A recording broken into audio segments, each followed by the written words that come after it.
For centuries, the age of Aishah bint Abu Bakr, at the time of her marriage to the Prophet Muhammad, peace be upon him, has been the subject of discussion and debate. This documentary presents a historical reconstruction based on the earliest available historical sources. It also examines the well-known narration recorded in Sahih al-Bukhari regarding Aishah's reported age.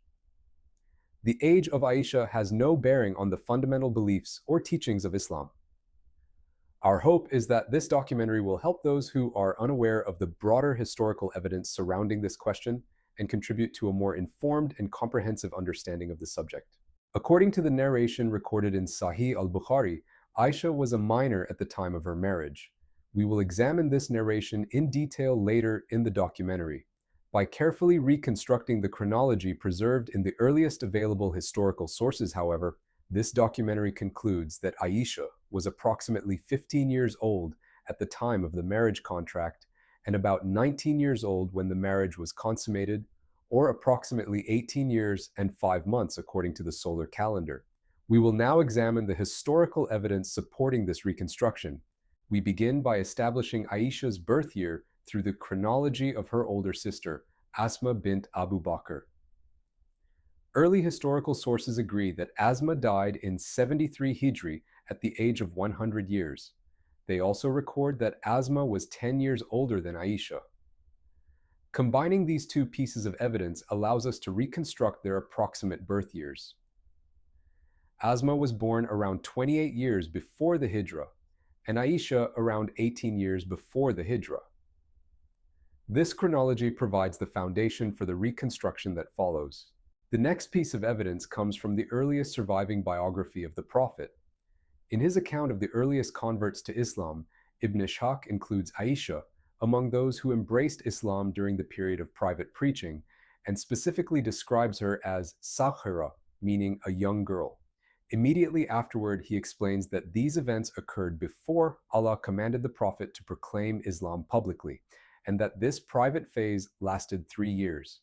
This places Aishah within the earliest years of the Islamic mission. We can now compare the two chronologies. If the age reported in Sahih al-Bukhari is accepted, Aishah's birth would fall around 9 years before the Hijra. This places her after the period of private preaching and is difficult to reconcile with Ibn Ishaq's description of Aishah as Saghira, a young girl among the earliest converts. By contrast, the chronology reconstructed from Asma bint Abu Bakr is fully consistent with Ibn Ishaq's account. It places Aishah's birth around 18 years before the Hijra, making her approximately 15 years old at the marriage contract and 19 years old at the consummation of the marriage. We can now place the historical evidence into a single chronological timeline. The timeline distinguishes between two types of dates. The years shown with a dark green background are documented Hijra dates preserved in the historical sources. The years shown with a blue background are derived dates, calculated directly from those documented historical reports. Based on the earlier evidence, Asma bint Abu Bakr was born approximately 28 years before the Hijra. Since the historical sources state that she was 10 years older than Aishah, this places Aishah's birth around 18 years before the Hijra. During the period of private preaching, between 13 and 10 years before the Hijra, Ibn Ishaq identifies Aishah as Saghira, meaning a young girl. This fits naturally within the reconstructed chronology. The timeline then traces the subsequent historical events through the Hijra and concludes with the consummation of the marriage in the second year after the Hijra. This timeline brings together the independent historical evidence into a consistent chronological reconstruction and provides the foundation for examining the well-known 6/9 narration in the canonical hadith collections. We now turn to the explicit 6 and 9 narration preserved in the canonical hadith collections. This narration appears, with minor variations, in Sahih Muslim, Sunan Abu Dawud, Jamir al-Tirmidhi, and Sunan al-Nasa. Although each collection preserves its own complete chain of transmission, they all share the same common early transmission tradition. Aishah, then Urwa ibn al-Zubayr, followed by Hisham ibn Urwa and finally his Iraqi students. Hisham ibn Urwa was born in Medina and spent most of his life there before relocating to Iraq in his later years.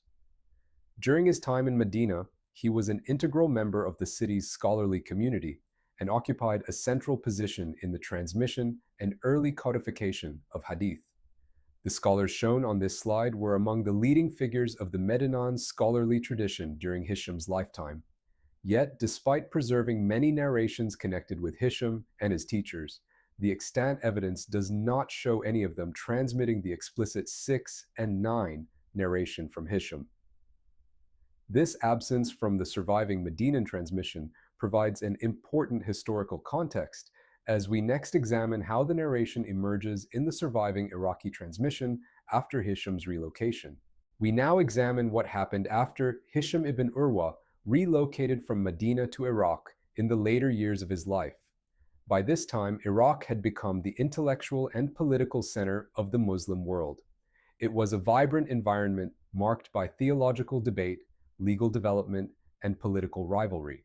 Early Shia movements, from which Twelver Shia doctrine later developed, the emerging Mu'tazila, the traditionists, and competing legal schools all contributed to an active and often contentious scholarly landscape.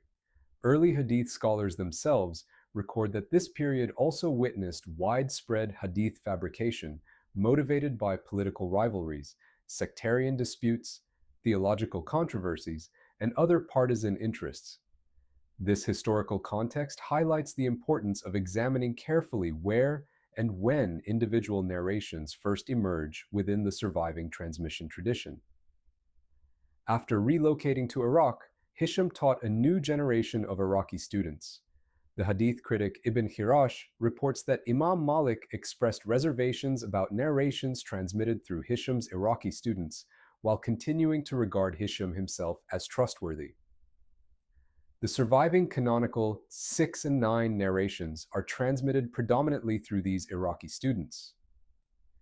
In the extant evidence, the explicit 6 and 9 narration is absent from Hisham's Medinan transmission, but appears prominently in his surviving Iraqi transmission.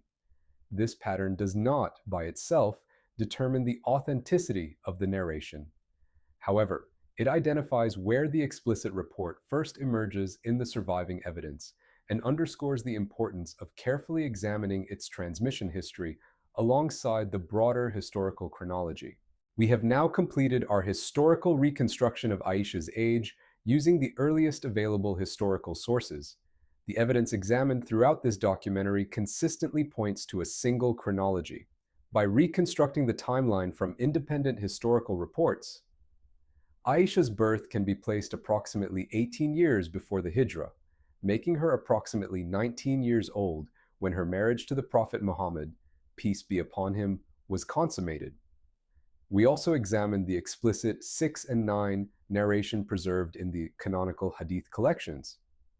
The surviving transmission evidence indicates that this narration follows a common transmission tradition through Hisham ibn Urwa, is absent from the extant Medinan transmission, and appears prominently in the surviving Iraqi transmission after Hisham's relocation. These findings are difficult to reconcile with the reconstructed historical chronology and therefore warrant careful scholarly examination of the narration's transmission history. The age of Aishah is not a theological issue and has no bearing on the fundamental beliefs or teachings of Islam. Historical investigation seeks to understand the past by evaluating the earliest available evidence with honesty, rigor, and intellectual integrity. It is hoped that this documentary will contribute to a broader, academically grounded understanding of this subject and help address misconceptions that have often shaped public discussion. Thank you for watching. For viewers who wish to examine the evidence in greater detail, the complete white paper is available on SSRN. Please use the link in the video description or scan the QR code shown on the screen.